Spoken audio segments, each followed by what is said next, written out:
Как вообще можно позволять такое делать? Это молодой. Я задам еще свой ритм в этой игре. Дайте мне просто время. Я люблю Казахстан. Алға! Семейдің қарапайым компьютер клубынан басталған жыл оны әлемнің 6-шы мықты ойыншысына айналдырды. Осы тарихи серпіліс үшін Данил жыл жаңалығы атанып отыр. Ал әлемнің жұлдызы Неймар болса талантынан тәнті болып, шапалақ ұрып, парақшасына тіркеліпті. Бүгінгі видео толықтай қазақстандық мерген молодой атымен танымал Данил Голубенко туралы болады. Қалай киберспортқа келді, қандай нәтижелермен көзге түсті, ойын стилі қандай, және өзге де әлемнің киберспорт жұлдыздары Данил жері не дейді. Қолды ретінде видеоға лайк басып арнаға тіркеліп кетіңіздер. Ерінбеңіздер, ол біз үшін үлкен шабыт. Сонымен не бар, не жоқ.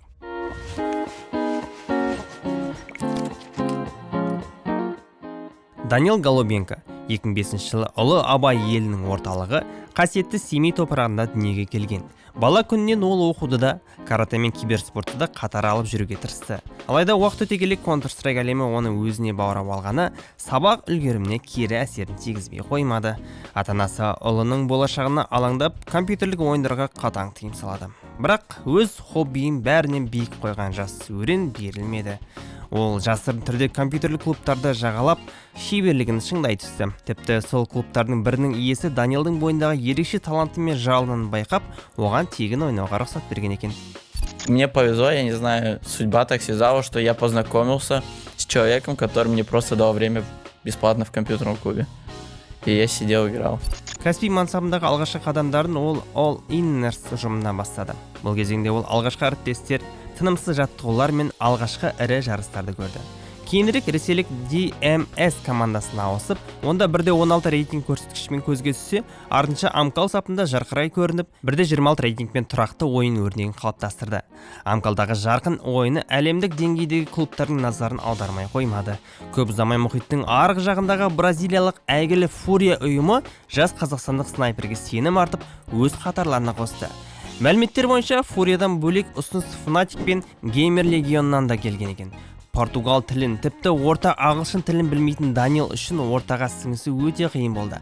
Бірақ өзімен бірге бірдей уақыттарда келген орысша білетін екендардың қолдауы Данилға тез бейімделуге көмектесті. Молодойдың үлкен сахнадағы алғашқы сынағы Астанада өткен турниріне тұспа-тұс келді. Өз елінде мыңдаған жанкүйерлердің алдында өнер көрсету оған ерекше рух берсе де, жарысы тек жартылай финалмен шектелді. Кейбір жарыстардың биік шыңдарын көре алмағанымен 4 жарыстан бірінші орын алды. Жалпы 2 рет MVP, яғни турнирдің ең үздік ойыншысы, және 2 мәрте EVP, яғни турнирдің ерекше көзге түскен ойыншысы атанды. Ал HLTV Award'та оны қалай бағалады? Ол Маккази атымен танымал Дрин Шакири мен Киосуки атымен танымал Максим Лукинен озып, Руки OZE, яғни жыл жаңалық номинациясын иеленді. Одан бөлек ол үздік деген 20 ойыншының қатарына қосылып, 6-шы орыннан көрінді. Данила жоғары тек Зайву, Донг, Робс, Монеси, Широ ғана болды. Бұлай қарасаң, өңкей монстрлардан ғана қалған. Ешқандай осал жоқ. Ал бірінші орын Зайвуға бұйыртты. Данил өзі мергеннің рөлін атқарды ғой, бірақ жыл мергенін тағы да сол Зайву алған. Данил тіпті үштікке де кірмеді, тек үміткерлер арасында ғана көрінді. Неге? Себебі молодой жылдың басынан бастаған жоқ және кейбір кездері өзінің үздік ойынын көрсете алмады. Мысалға соңғы Будапешттегі мейджорды алып қарасақ, жолы мүлде болмады. Не дегенмен де барлық турнирде бір деңгейде ұстау деген қиын және меніңше үлкен турнирдің қысымдарды айналып өтпеді. Жалпы Данилдың бір жылдық орташа рейтингі 1,14 болды. Бұл санды қалай түсінігі болады? Түсінікті болу үшін мұны футболмен салыстырайық. Футбол статистикасында 6 деген баға алаңда қателік жібермеген, бірақ көзге де түспеген орташа ойыншыға қойылады. Counter-Strike'та бұл 1 ұпайына тең. Ал егер футболшы хет-трик жасап, матч қаһарманы атанып, ең жоғарғы 10 бағасын алса, бұл біздің ойында шамамен 1,5 рейтингіне сәйкес келеді. Сол үшін енді ғана осындай деңгейді көріп жатқан Данил үшін 1,14 рейтингісі өте жақсы көрсеткіш. Салыстырмалы түрде тәжірибелі Зайву 1,32 рейтингті иеленсе, Гений Донг 1,42 рейтингке жеткен. Ойын стиліне тоқталайық. Данилдың ойын мәнері өте өжет әрі агрессивті. Ол үнемі тәуекелге бел буып, картадағы маңызды нүктелерді қорықпай иемденеді және шешім қабылдаудан тайсалмайды. Шоковқа берген сұхбатында ол өзінің басты артықшылығын ішкі түйсігімен байланыстырды. Данил қашан шабуылға шығып, қашан кідіру керектігін миллисекунд ішінде сезіп үлгереді. Оның стилі күтіп ойнау емес, қарсыласты қыспаққа алып, таңғалдыруға негізделген. Барлығын айттық ау. Енді Молодой желі өзімнің пікірімнен бастап, ары қарай әлемнің мықты киберспортшылары, аналитиктер және қарапайым шетел халқының пікірлерін тыңдайық. Жалпы Молодойдың қысқа уақытта мұндай биікке жеткеніне қатты қуаныштымын. Аз ғана уақыттың ішінде осындай жетістіктерге жету көптің басына қона бермейтін бақ. Бірақ жастарға айтарым, Молодойдың шеберлігінен үлгі алыңдар, бірақ өмірлік шешімдерінен қайталауға асықпаңдар. Мектеп қабырғасында жүріп, оқуды тастап, бар уақытты ойынға арнау үлкен қателік. Ұмытпаңыздар. Данил миллионнан бір кездесетін сирек талант. Ол ереже емес, ерекшелік. Ал оның ойын стиліне келсек, маған аңызға айналған Маркеловтың сабырлы, күтіп алатын мәнері жақынырақ. Ал Молодойдың агрессивті ойыны үлкен тәуекел мен сұмдық реакцияны талап етеді. Қателік жіберсең, командаң қиын жағдайға түседі. Бірақ дәл осы шектен шыққан батылдығы оны әлемге танытып отыр. Менің пікірім осы. Өзгелердің пікірлеріне келейік. Менің досым, әріптесім, желаяқта және не бар не жоқ арналарының видео өңдеу маманы Серхан Әбдіғаппардың пікірі. Молодой тербір сахнасына келгеніне 1 жыл толмаса да, өз командасымен 2025-те 4 турнирді ұтты және 2 рет MVP болды. Көп адамға оның ауыпымен агрессивті ойнайтыны ұнайды. Барлығы демеймін, бірақ көп адам символға ұқсатады. Соның өзі үлкен жетістік. Мұнысымен қоса өзінің үлкен патриот екенін көрсетіп жүр. Қай турнир болмасын Қазақстанның туын тастамайды. Биыл жылдың жаңалығы номинациясын алған соң, мен командаға келгенде әріптестерімді бар жағы 10%-ға түсінетін едім. Ал қазір толық түсінем деп айтып қалды. Енді 2026 жылда не боларын ойлай бер. Бір жағынан футболдағы Ямалға қатты ұқсатамын. Талантты болып қана қоймай, хайпты да жақсы ұстап жүр. Қазіргі әріптесі, ағасы, капитаны Фален атымен танымал Габриэль Толедоның пікірі. Жаттығу кезінде Молодой қарсы ойнадық. Сол кезде мен Донгтан алған вайпты қайта сезіндім.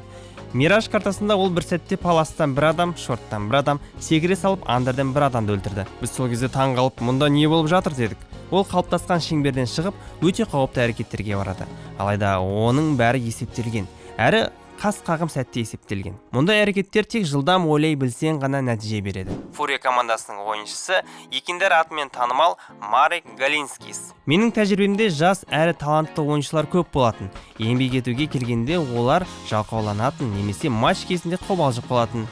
Данил ондай емес екенін көрсетті. Фурия командасының ойыншысы Юрий атымен танымал Юрий Сантос. Меніңше командаға Молодой келгелі бері бәрі есейіп, Counter-Strike'қа деген көзқарастарын өзгертті. Ойындарымыз айтарлықтай күшейгенін көрініп тұр. Молодой дәл бізге керек ойыншы. Бізге қарсыластарды сұлатып, ойынға нақты ықпал ететін адам қажет. Құрамда осында ойыншылардың болуы мен үшін идеалды жағдай. Маған тек өз рөлімді ойнап, менен талап етілетін нәрсені істеу ғана қалады. FaZe Clan командасының ойыншысы Олаф Мейстер атымен танымал Олаф Кайбер.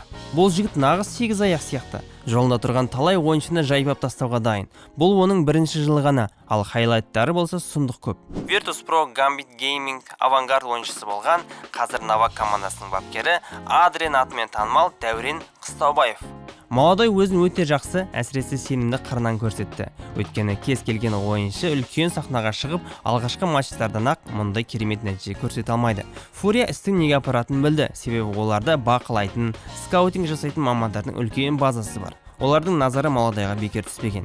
Меніңше бұл ұзақ мерзімді жоба. TP eSports және Forza ойыншысы болған Overdrive атымен танымал Алексей Бирюков.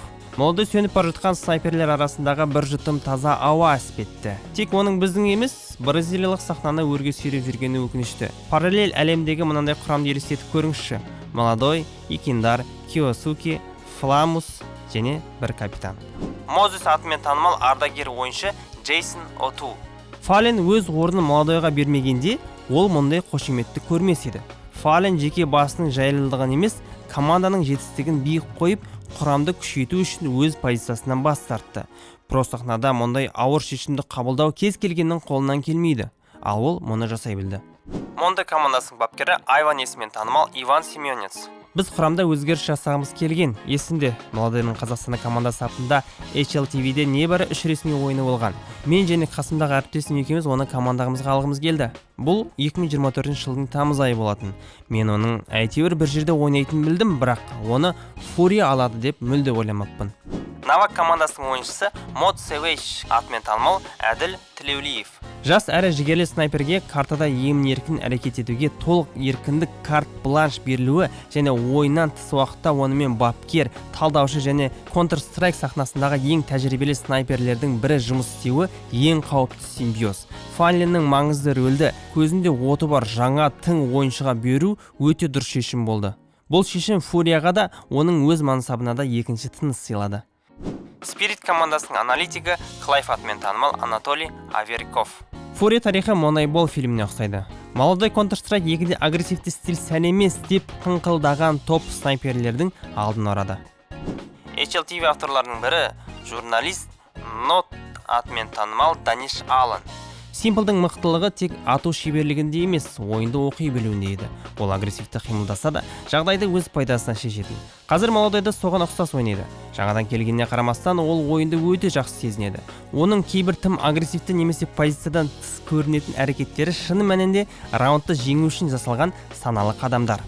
Британиялық журналист Торин атымен танымал Дункан Шилдс молодой тарихтағы ең ұлы снайперлердің біріне айналады. Статистикасы көрсеткен нәтижеден гөрі ойын барысында әлдеқайда мықты көрінетін сирек ойыншылардың бірі.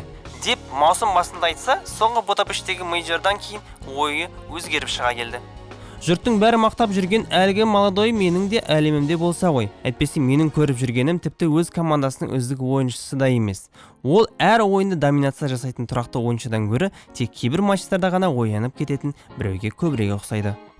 Британиялық жүргізуші Бэнкс атымен танымал Джеймс Бэнкс.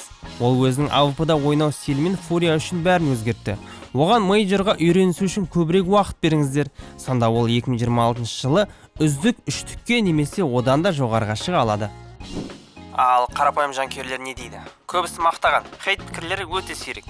Молодой сөзсіз мықты, бірақ Зайу мен Донг сияқты ойыншылардың деңгейі әу бастан-ақ басқалардан көш ілгері екені айқын көрініп тұрды. Дегенмен мен молодойдың дамып, Монозидің деңгейіне жететінін нақты сенемін. Меніңше ол ұзақ уақыттан бергі ең үміт күттіретін жас мерген. Кепілдік жоқ әрине, бірақ егер ол осылай дамып, сахнадағы ойынын түзете алса, мен оны Зайво және Донгпен номер 1 орын үшін таласатынына елестете аламын. Қазіргі таңда әлемдегі топ 2 команда болып тұрған Фурия туралы айтып жүргеніміздің нағыз себебі осы жігіт. Қазір таза AWP-мен ойнау деңгейі бойынша ол ең мықтылардың бірі. Монозимен бір деңгейде. Осы екеуі Prime Simple-ға ең жақын ойыншылар. Сондықтан, 6 орын әділ. Егер ол мейджорларда тыншып қалмағанда, ол лайықты түрде топ 3 болар еді. Енді молодойға тек сәттілік тілейміз. Биік белестерге шыға берсін, шыңдардан көріне берсін. Сіздермен бірге мен Беклан, қолдау ретінде лайк басып тіркеле кетіңіздер. Сонымен не бар, не жоқ.